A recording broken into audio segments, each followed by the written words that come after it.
Bismillahirrahmanirrahim. Assalamualaikum warahmatullahi wabarakatuh.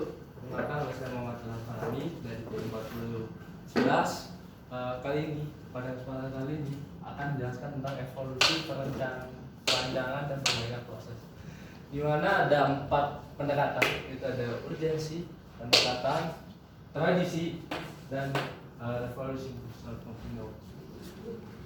Di awal itu ada urgensi, di mana urgensi itu dibagi ada 2, yaitu enable proses, yang kedua adalah pengelolaan.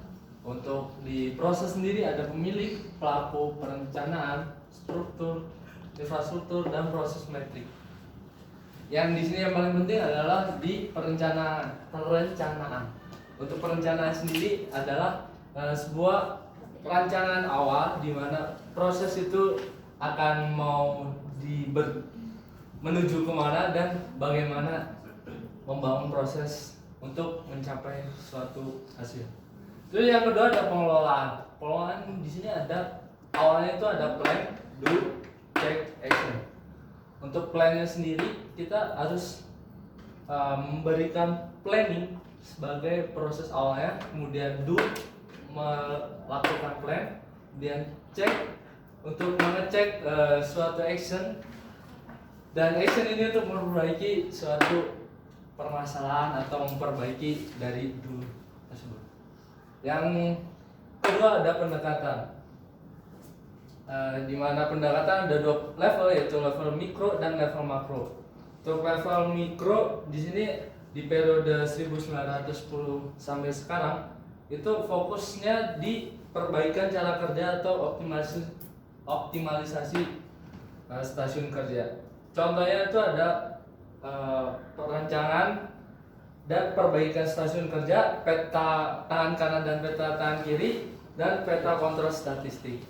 Untuk level makro di sini ada pada periode 1980 hingga sekarang itu berfokus pada kinerja secara keseluruhan, yaitu orientasi pasar. Contohnya itu ada proses re-engineering, supply chain atau rantai pasok, dan balance scoring untuk menghasilkan BPM, yaitu Business Process Engineering. Untuk yang di tradisi itu ada orders, second, dan third. Di orders sendiri itu ada sigma dan min sigma. Yang di second tradisi itu ada management tradisional, yang di third tradisi itu ada information teknologi.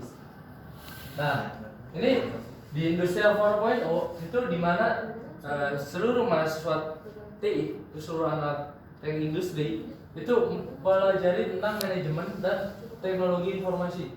Itu dibutuhkan karena untuk mengetahui bagaimana bisnis itu berjalan dengan baik dan melihat peluang pasar.